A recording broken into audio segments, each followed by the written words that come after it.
Hey everyone, and welcome to the PHILLIP Show. Per usual, grab your coffee and let's get started. So, like many of you already know, I'm an identity branding and marketing strategist. So I enjoy kind of helping people get where they want to go. I think there's so much power in stepping into situations, stepping into relationships, stepping into business with an authentic stance. But what happens when you try and step places, but the authenticity is missing? What happens when you're having trouble getting to who you are in order to step into spaces as yourself? It can be corporate. And I think a lot of you know what I'm talking about. I'm sure you're thinking about it right now, like, I wonder how I navigate that. Well, listen, today we're talking to somebody that's going to give us the details on how to do that and what she is doing. A highly organized professional experienced in leading diverse and inclusive teams, adept in developing, equipping, and growing collaborations among individuals and groups to help them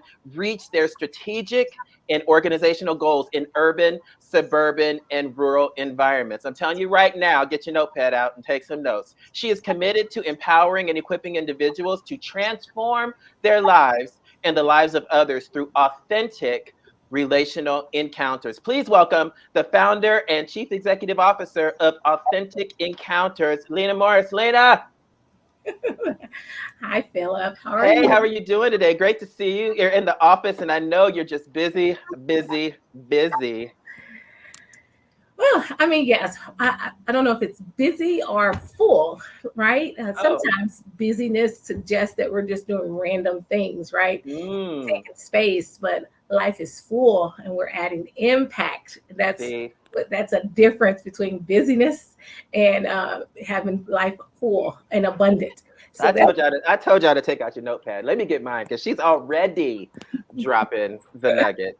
And I think that's a good distinction. And what a great lead in to how you approach people and businesses and how you approach the assistance to give people your knowledge and your expertise. How did you discover the world of personal and corporate training and development? What made you say, you know what? I'm going to help people in this way.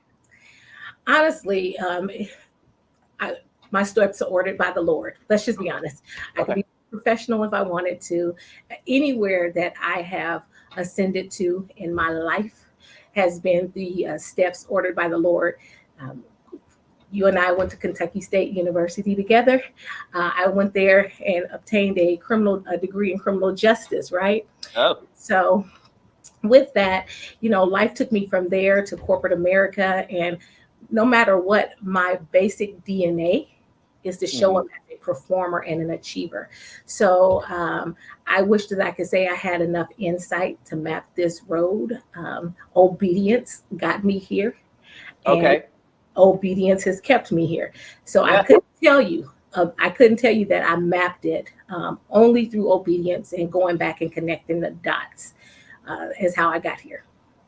Connecting those dots can be very interesting. I speak with a lot of people, even in coaching situations that I have, and we get down to the how did you get to where you are, and what were those dots that you connected? Because we our lives are so dynamic, and we change so much as we continue to grow, be it spiritually, emotionally, relationally. Things begin to alter our steps, right? And then we decide, like, you know what? Now I'm passionate about this. What did you identify? You're in corporate America.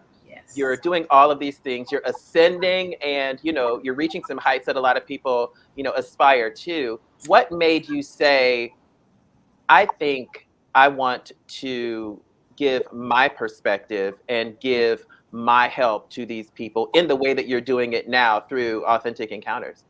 Yeah, so it really started off very structured, right? You take a job. I left K State, went straight into an executive position at the headquarters of Target, and leadership was initially what showed up, right? So leadership is what corporate America would have been the identifier. The more I got into leadership, the more I really valued not only getting the task done, but helping people be better in the process. Mm, So as I continue to be exposed to opportunities to lead, and then past basic leadership, what it looked like to really see the employee, empower and equip the employee. Those were the things that I began to take away from leadership programs, Mm. tours, both in the corporate America and then also in faith-based places and spaces, right? So Okay. that those intentionalities that kind of showed up for me, and then the desire to continue to be developed, and humility gets you there, right?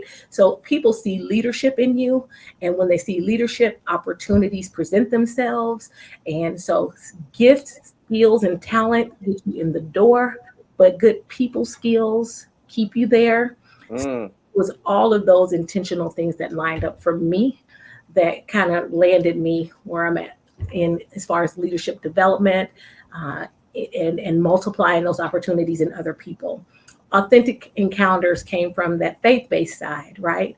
Okay. Begin to realize that just interacting with people, sometimes just one encounter with people can change their lives. Sometimes people like, I need 30 days, I need this, I need that. For me, I thought about the woman at the well. Just Okay. that one encounter with Christ changed her life forever. I believe every day when I walk out of my door, before I even get to work and deal with the teams that I deal with, that I have the opportunity to impact somebody in the elevator, at the Okay. grocery store. I wake up and look for those encounters every day. And so leadership, development, coaching are just the vehicles that allow me to usher in opportunities to have those encounters. So that's just kind of how I arrived at where I'm at today. Well, speaking of your authentic encounters, tell me about your company. And I also want to tell me about the company. And I want to know, who are your services for? Okay. So authentic encounters. So I have my own LLC, and that's what I do. And in addition to my main career, where I am a vice president of careers, culture, and development in the electric utilities. So She authentic said, "Don't get it." She said, She said, "I still got a seat. No, I still got a seat tonight." don't play. Multiple streams of income. Amen. Praise the Lord. And multiply, not only in kids, but in dollars. No, Won't he? Yeah. but so the services are really in my development process. I went to corporate America, so I have, services built for them. And then halfway through my adult life, in my professional career, the Lord allowed me to go on staff at a mega church for 7 years. So I have that faith-based and community-based outlook as well. COVID came about, and we were still working, but not, in the building.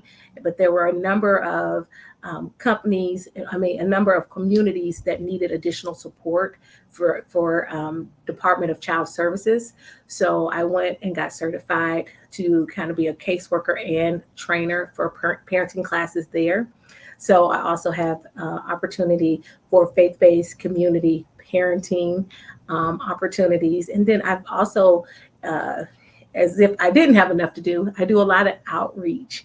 And so for 10 years, I've ran 2 big community outreach focuses where we've done summer programming for families, or we've done a huge Christmas experience as well. So I kind of run the gamut of corporate, faith, community, and that part there. So that's just kind of who I seek to serve. So when you got started, because it does sound like a lot, just from a person just listening, it sounds like you're very blessed, and it sounds like you're very busy. Mhm. So from all of the things and all the tasks that you have to do, you clearly have the capacity to do them. Mhm. How do you, as somebody who coaches others, right? How do you manage your priorities when it comes to all of these things that you're doing so well? Yeah.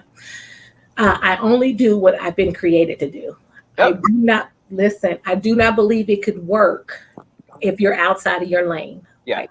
If you want to avoid crashes and things of that nature, operate outside your lane. As a single mom, and I wouldn't necessarily say single, I would say a mother of kids, but I necessarily didn't fulfill what we think of as a traditional single mother, because I believe in the body of Christ.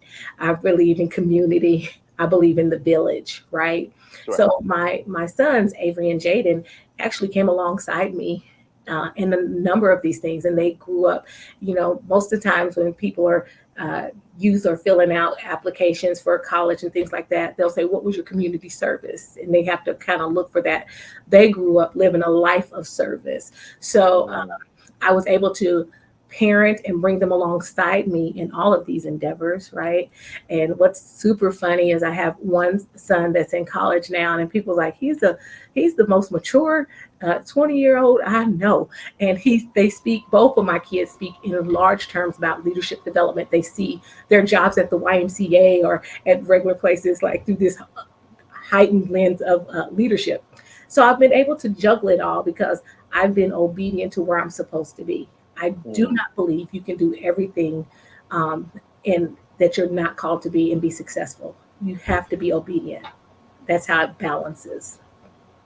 You mentioned something, and I just want to trail off just a little bit and segue. You mentioned something when it comes to, being in a non-traditional household right now. Mm-hmm. There's this huge conversation right now when it comes to influences on young men. And I love the fact that you're talking about people are interacting with your sons and they're seeing what leadership you have, what qualities you have. Wow, there's something extraordinary about you. What advice would you have somebody who only looks at the non-traditional family unit, if you will, and says there's going to be something missing and children aren't going to turn out the way that they should? I cannot say I agree with that because, like I said, the body of Christ, community, resources. My sons had a number of male mentoring programs. They had official youth programs through church, and they had the extension of my uncles and things of that nature. I was very intentional because I'm called to do authentic encounters. I had to live that out even with my own kids and that relationship there. So we were able to be non-traditional, but fully loved, fully supported because it's those authentic encounters that allowed me to be a mother and support them in that and navigate that and give them the things that they needed. I didn't feel the need to be a mother. I wouldn't dare say I'm the mom and the father. No, I'm not. And you know what? And every time I turned around in my community, I was like, I'm not a single mother. I'm a mother who happens to be single. Get over here, help me with these kids. But you can say that, right? When you're in relationship with people. You can do that when you're in relationship with people. So that's how we've maintained that. And thank you so much for sharing that and being so transparent to share that, because in a lot of conversations that I'm in and speaking to different people, a lot of times there's no balance to the conversation and there are no either remedies or no solutions or no, hey, try this. And I love the fact that you're using a community as the building block and as, the village that is going to come alongside. And I think in a lot of your work, it seems as though you're that village for so many people coming alongside them in your work. On your website, you mentioned transformation. Yes. You mentioned that, and I love that word, but I want to ask you, what does transformation, in the context of authentic encounters, what does transformation mean? Yes. So what we look at in corporate America, it's also a tagline that we use now for the companies that I serve. It's going from training to transformation. I no longer just want to give you tools, right? I really want you to be transformed. How can you apply the assessments that we use to help you further understand your identity? How can you use those to adapt your interactions with other people, to have successful encounters with them, so you can either get to the relational results you need or the productivity and business results that you need. The one thing that I really love about even a lot of the assessments and things of that nature, when you talk about like emotional intelligence and strength finders and all of that good stuff, I love using those same instruments and assessments in community settings. How awesome is it to help people in households that are always responding to crisis to slow down and be able to have the tools to effectively manage their emotions so that they can control that output or that behavior toward the kids in the home, each other in the home, and ultimately in the community. I really believe the more opportunities that these tools are used just outside of corporate America, but across communities, how awesome is it for youth to be able to get strength finders? This is your strength. Let's operate out of that. How can we get that in the hands of parents and young adults and family members earlier? So before they even get to corporate America, they know who they are, they're confident in who they are and who they are not, and they can have those better relationships from home to the boardroom. Does that make sense? It does. It does. And what a resource that is. I'm curious to pick your brain with authentic encounters. It Mhm. seems like a very large umbrella, right? It seems like you offer a lot to a lot of different types of scenarios. Mhm. How does somebody know that, it's my time to reach out and Mhm. use some of the resources? How do I know that? Yep. So generally, what happens now is that people can go to the website and it says pick your encounter, right? And every encounter, honestly, starts with me having a conversation with them. If it's companies, I'm doing a survey, kind of surveying where they're at, what they need, where they're trying to go.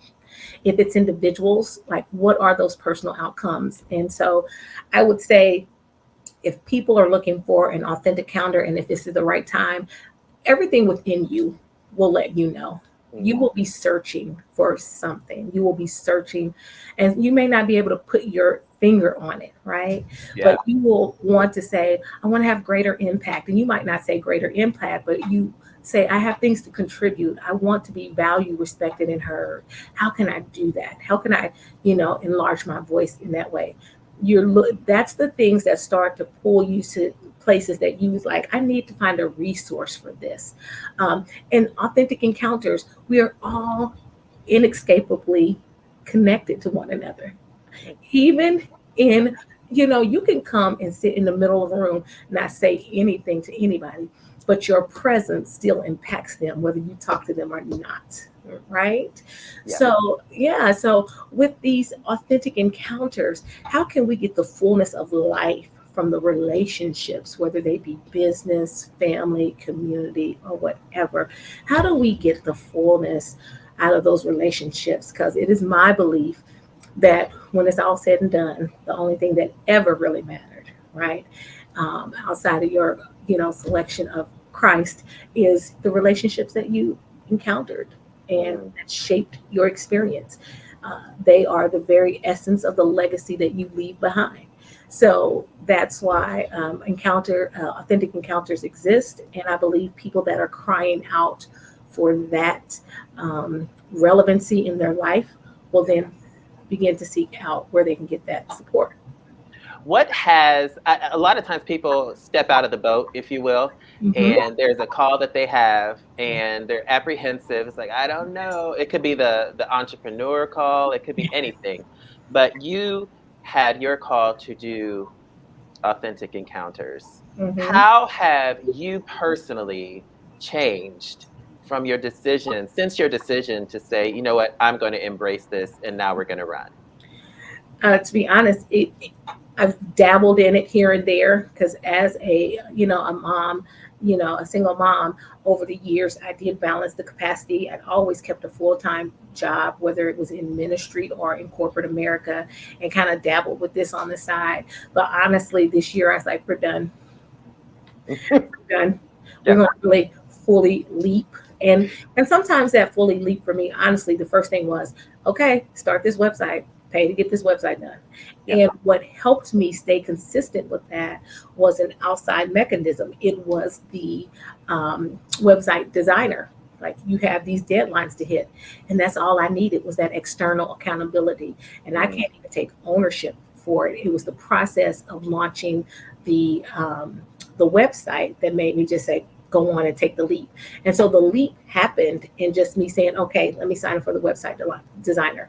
The smaller, braver steps were, I got to hold true to this timeline.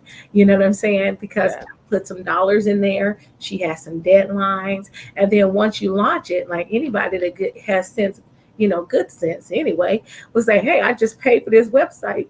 You better get it on out here and start advertising. But the way it is, back in December, me and some girlfriends, we kind of did our vision boards. And it had been a while since I did a vision board, right? And I really do believe in write the vision, make it plain.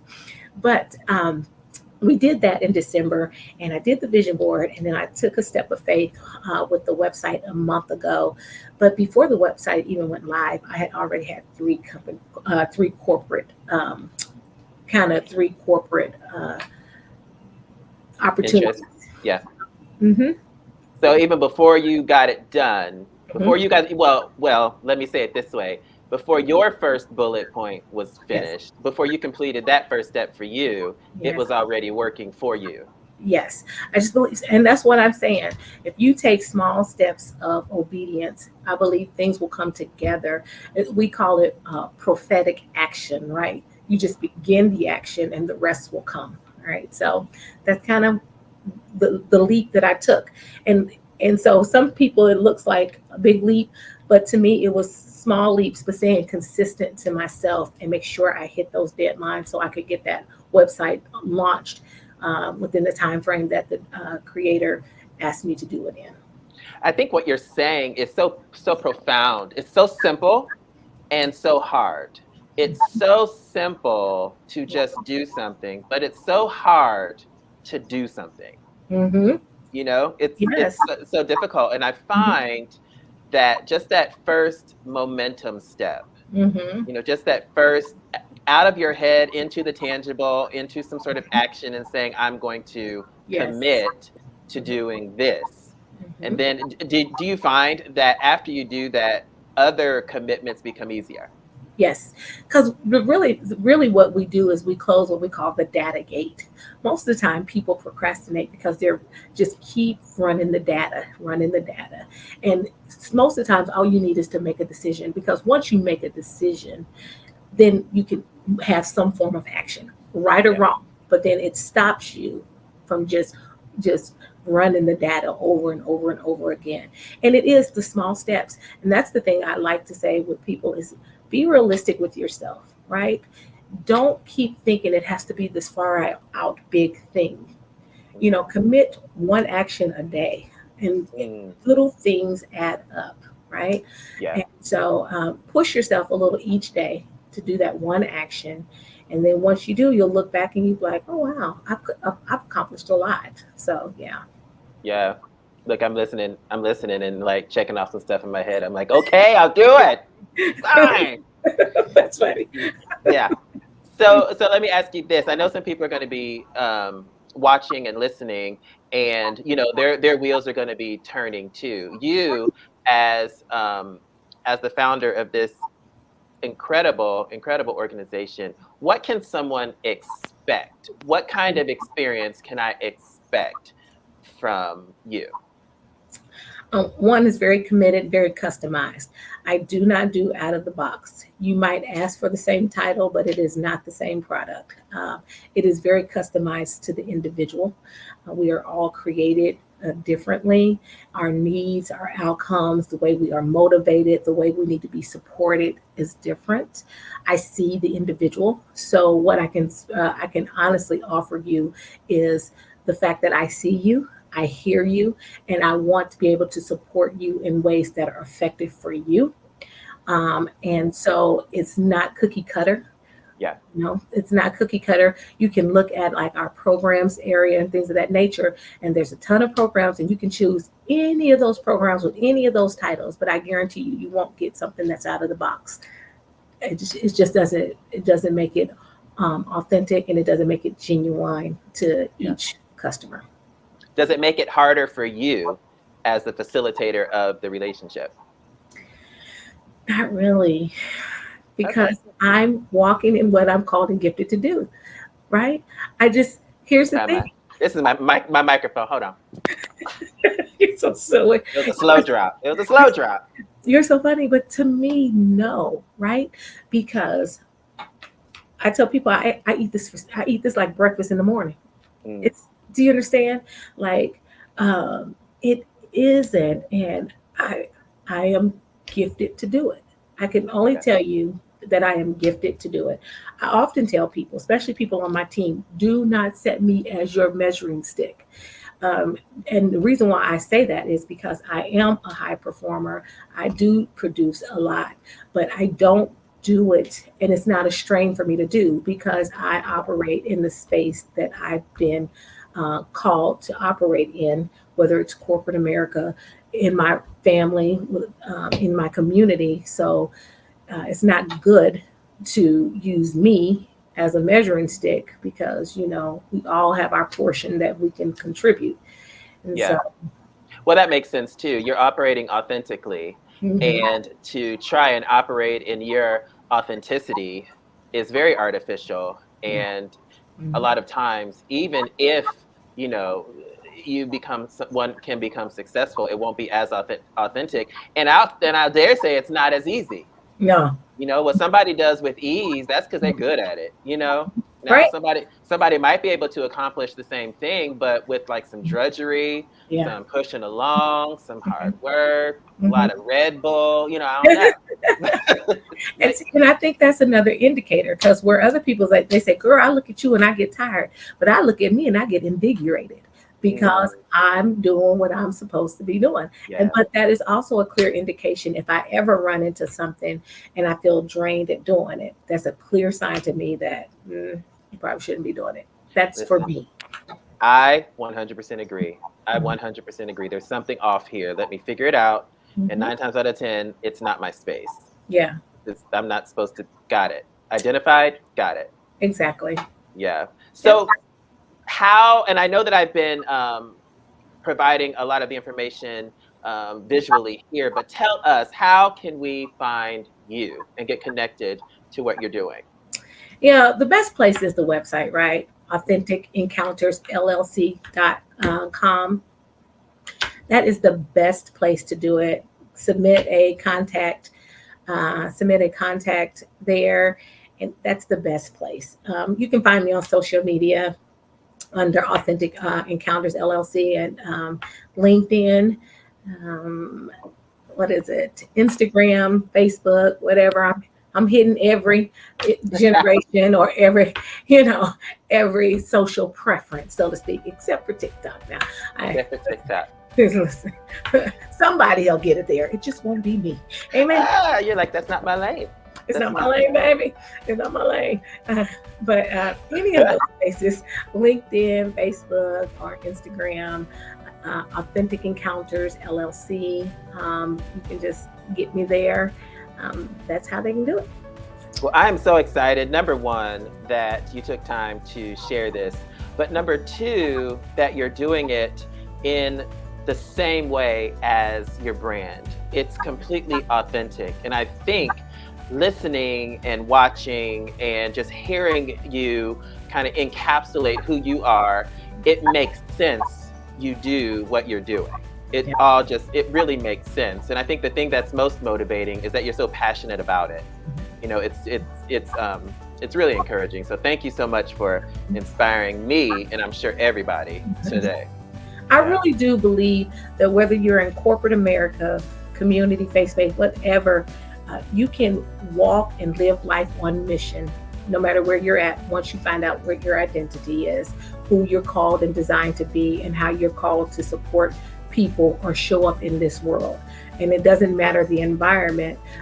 I've just had opportunities to do that in urban settings, suburban, and rural America, believe it or not.